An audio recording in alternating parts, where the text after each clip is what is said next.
सभी भक्तों को राधे राधे, जय श्री कृष्णा। तो चलिए जानते हैं परमा एकादशी का महत्व।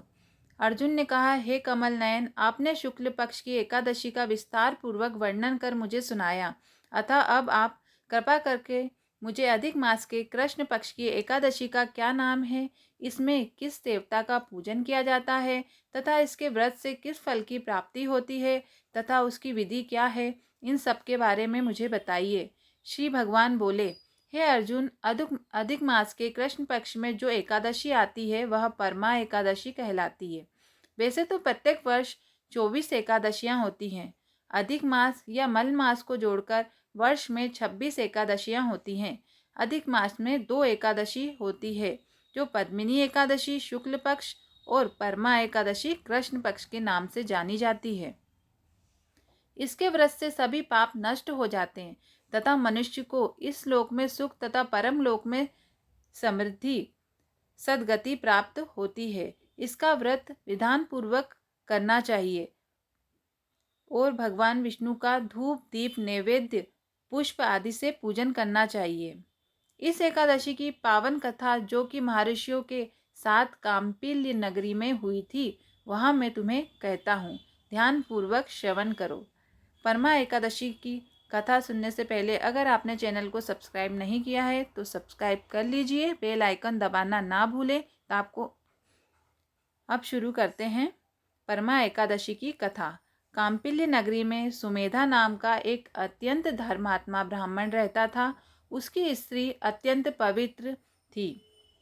किसी पूर्व पाप के कारण वह दाम्पत्य अत्यंत दरिद्रता का जीवन व्यतीत कर रहे थे। ब्राह्मण को भिक्षा मांगने पर भी भिक्षा नहीं मिलती थी। उस ब्राह्मण की पत्नी वस्त्रों से रहित होते हुए भी अपने पति की सेवा करती थी तथा अतिथि को अन्न देकर स्वयं भूखी रह जाती थी और पति से कभी किसी वस्तु की मांग नहीं करती थी। दोनों पति पत्नी घोर निर्धनता का जीवन व्यतीत कर रहे थे। एक दिन ब्राह्मण अपनी स्त्री से बोले, हे प्रिय, जब मैं धनवानों से धन की याचना करता हूँ तो वह मुझे मना कर देते हैं। गृहस्थी धन के बिना नहीं चलती, इसलिए यदि तुम्हारी सहमति हो तो मैं परदेश जाकर कुछ काम करूं, क्योंकि विद्वानों ने कर्म की प्रशंसा की है। ब्राह्मण की पत्नी ने विनीत भाव से कहा, हे स्वामी, मैं आपकी दासी हूँ। पति अच्छा और बुरा जो कुछ भी कहे, पत्नी को वही करना चाहिए। मनुष्य को पूर्व जन्म में किए कर्मों का फल मिलता है। सुमेरु पर्वत पर रहते हुए भी मनुष्य को बिना भाग्य के स्वर्ण नहीं मिलता। पूर्व जन्म में जो मनुष्य विद्या और भूमि दान करते हैं, उन्हें अगले जन्म में विद्या और भूमि की प्राप्ति होती है। ईश्वर ने भाग्य में जो कुछ लिखा है उसे टाला नहीं जा सकता।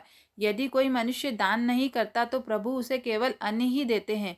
इसलिए आपको इसी स्थान पर रहना चाहिए, क्योंकि मैं आपका बिछोह नहीं सह सकती। पति बिना स्त्री की माता पिता भाई तथा संबंधी आदि सभी निंदा करते हैं। इसलिए हे स्वामी, कृपा कर आप कहीं न जाएं। जो भाग्य में होगा वह यहीं प्राप्त हो जाएगा। स्त्री की सलाह मानकर ब्राह्मण परदेश नहीं गया। इसी प्रकार समय व्यतीत होता गया। एक बार कौंडिन्य ऋषि वहाँ आए। ऋषि को देखकर ब्राह्मण सुमेधा और उसकी स्त्री ने उन्हें प्रणाम किया और बोले, आज हम धन्य हुए, आपके दर्शन से आज हमारा जीवन सफल हुआ। ऋषि को उन्होंने आसन तथा भोजन दिया। भोजन देने के बाद पतिव्रता ब्रह्माणी ने कहा, हे ऋषिवर, कृपा कर आप मुझे दरिद्रता का नाश करने की विधि बताइए। मैंने अपने पति को परदेश में जाकर धन कमाने से रोका है। मेरे भाग्य से आप आ गए हैं। मुझे पूर्ण विश्वास है अब मेरी दरिद्रता शीघ्र ही नष्ट हो जाएगी। अतः आप हमारी दरिद्रता नष्ट करने के लिए कोई उपाय बताइए। ब्रह्माणी की बात सुनकर कौंडिन्य ऋषि बोले, हे ब्रह्माणी, मल मास की कृष्ण पक्ष की परमा एकादशी के व्रत से सभी पाप दुख और दरिद्रता आदि नष्ट हो जाते हैं। जो मनुष्य इस व्रत को करता है वह धनवान हो जाता है। इस व्रत में नित्य गायन आदि सहित रात्रि जागरण करना चाहिए। यह एकादशी धन वैभव देती है तथा पापों का नाश करती है और उत्तम गति भी प्रदान करने वाली होती है। धनाधिपति कुबेर ने भी इस एकादशी व्रत का पालन किया था, जिससे प्रसन्न होकर भगवान भोलेनाथ ने उन्हें धनाध्यक्ष का पद प्रदान किया। इसी व्रत के प्रभाव से सत्यवादी राजा हरिश्चंद्र को पुत्र स्त्री राज्य की प्राप्ति हुई थी। तदुपरांत कौंडिन्य ऋषि ने उन्हें एकादशी के व्रत का समस्त विधान कहा।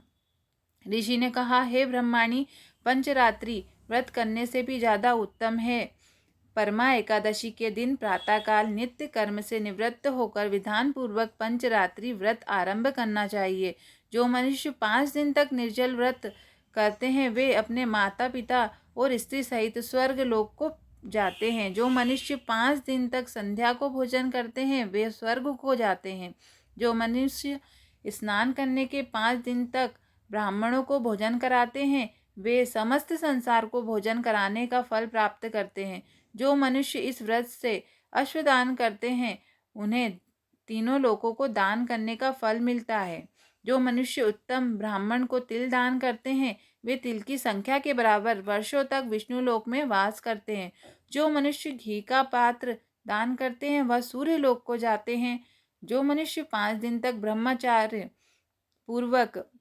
ब्रह्मचार्य पूर्वक रहते हैं वे देवांगनाओं के साथ स्वर्ग जाते हैं। हे ब्रह्माणी, तुम अपने पति के साथ इसी व्रत को धारण करो, इससे तुम्हें अवश्य ही सिद्धि और अंत में स्वर्ग की प्राप्ति होगी। कौंडिन्य ऋषि के वचन सुनकर ब्राह्मण और उसकी स्त्री ने परमा एकादशी का 5 दिन तक व्रत किया। व्रत पूर्ण होने पर ब्राह्मण की स्त्री ने एक राजकुमार को यहाँ आते हुए देखा। राजकुमार ने ब्रह्मा जी की प्रेरणा से एक उत्तम घर जो कि सब वस्तुओं से परिपूर्ण था उन्हें रहने के लिए दिया। तदुपरांत राजकुमार ने आजीविका के लिए एक गांव दिया। इस प्रकार ब्राह्मण और उसकी स्त्री की गरीबी दूर हो गई और पृथ्वी पर काफ़ी वर्षों तक सुख भोगने के पश्चात वे पति पत्नी विष्णु धाम के उत्तम लोक को प्रस्थान कर गए। इसी तरह समाप्त हुई एकादशी की व्रत कथा। जय श्री राधे कृष्णा। भगवान श्री हरि परमा एकादशी की व्रत कथा सुनने वाले की हर मनोकामनाओं को पूर्ण करें, उनके घर से सभी दरिद्रता और दुख का नाश करें। जय श्री हरि।